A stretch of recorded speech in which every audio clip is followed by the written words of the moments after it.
ابھی خطاب فرما رہے تھے حضرت اور بیان فرما رہے تھے کہ کبھی مفتی اس کو اپنی دارالفتہ سے نکل کر کے بھی اور جدید آلات اور سائنسی آلات اور سائنسی علوم کی بھی تحقیق کرنی پڑتی ہے، تب جا کر کے اس آلے کے صحیح استعمال اور جواز و عدم جواز کا حکم شرع واضح ہوتا ہے۔ اسی طرح کی کچھ باتیں اس زمانے میں ظاہر ہوئی جب ٹی وی ویڈیو کا مسئلہ چل رہا تھا، اور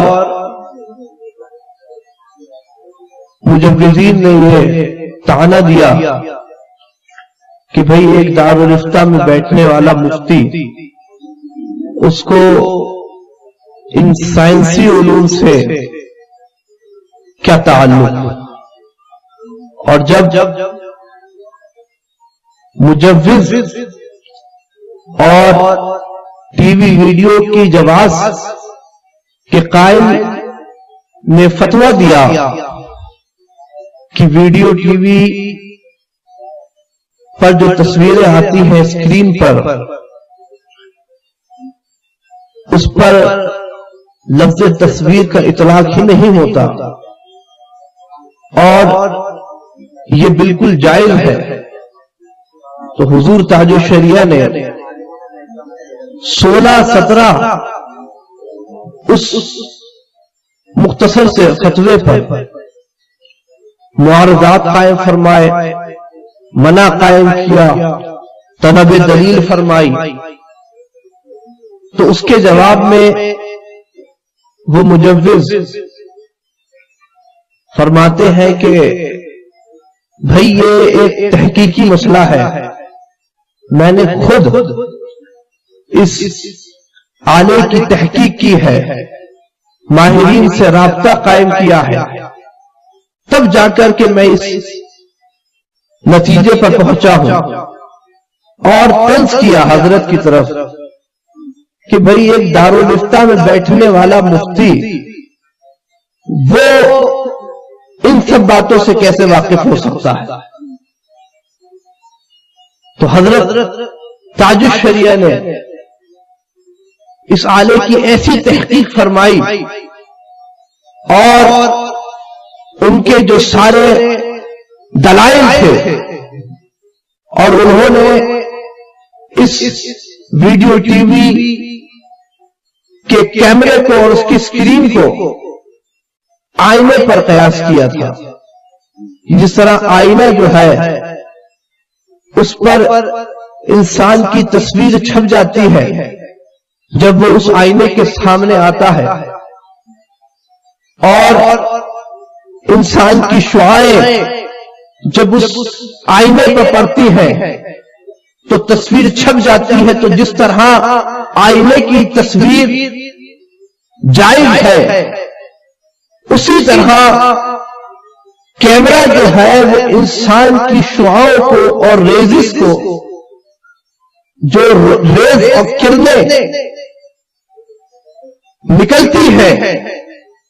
ان ریزز کو اور ان شعاعوں کو وہ کیمرہ محفوظ کر لیتا ہے، اور بوقت ضرورت وہ اس خاص آئینہ جو ٹی وی کا خاص آئینہ ہوتا ہے اس پر اس تصویر کو ظاہر کر دیتا ہے۔ تو ان کا کہنا یہ تھا کہ بھئی جس طرح وہ آئینہ کی تصویر جائز ہے، اسی طرح اس ٹی وی ویڈیو کی اسکرین پر آنے والی تصویر بھی جائز ہے۔ حضرت نے اتنی مضبوط گرفت فرمائی اس پر، اور علمی گرفت فرمائی، اور فرمایا کہ آئینے پر اس کو قیاس کرنا قیاس مال فارق ہے، اور بلکہ سرے سے قیاس ہی باطل ہے، کیونکہ آئینے کے سامنے جو ریزیں ہوتی ہیں وہ عرض ہوتی ہے، قائم بالغیر ہوتی ہے۔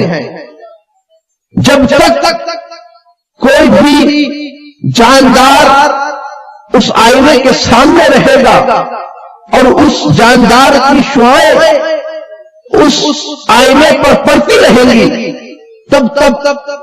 وہ آئینہ جو ہے اس کی تصویر دکھاتا رہے گا، اور جب وہ ہٹ جائے گا تو تصویر بھی ختم ہو جائے گی۔ اس کے برعکس کیمرہ جو شعائیں محفوظ کرتا ہے اس کی شعائیں وہ عرض نہیں رہ جاتی ہیں، وہ تو جوہر ہو جاتی ہے،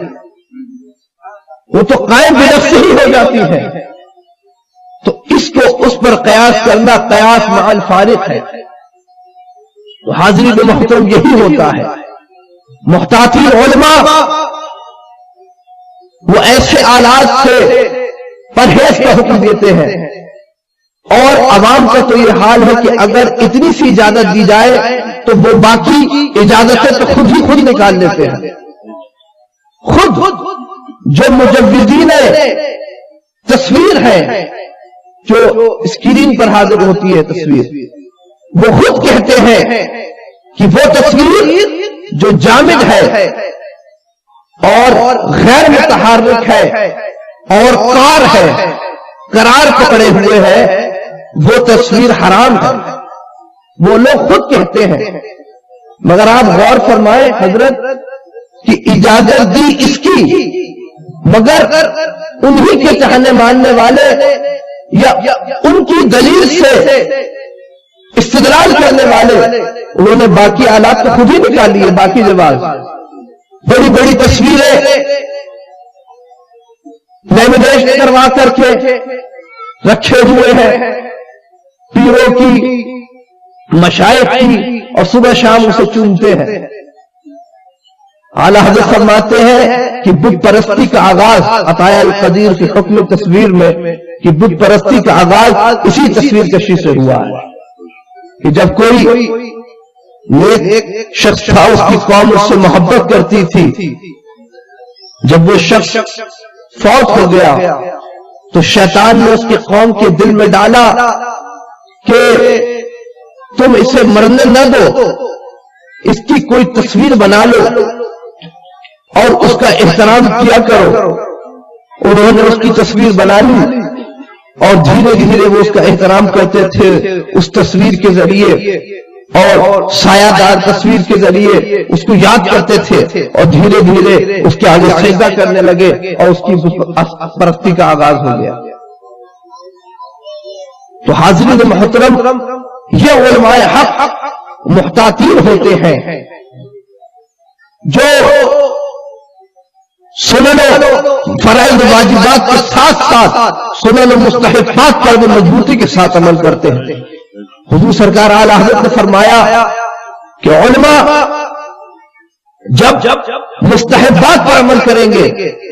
تو عوام سنتوں پر عمل کرے گی، علماء سنتوں پر عمل کریں گے تو عوام واجب پر عمل کرے گی، علماء واجب پر عمل کریں گے تب جا کر عوام فرض پر عمل کرے گی، اور اگر علماء فرض کو بھی چھوڑ دیں گے تو عوام گمراہ اور بددین ہو جائے گی۔ تو علماء کو چاہیے کہ وہ عظیمت پر عمل کریں، تب جا کر کے عوام رشد پر عمل کرے گی۔ تو حاضرین محترم، یہ حضرت چونکہ دارالفتہ اور بریلی کی دارالفتہ کی مزاج کی بات چھیڑ دی تھی، اس پر یہ چند باتیں میں نے آپ حضرات کی گوش گزار کی۔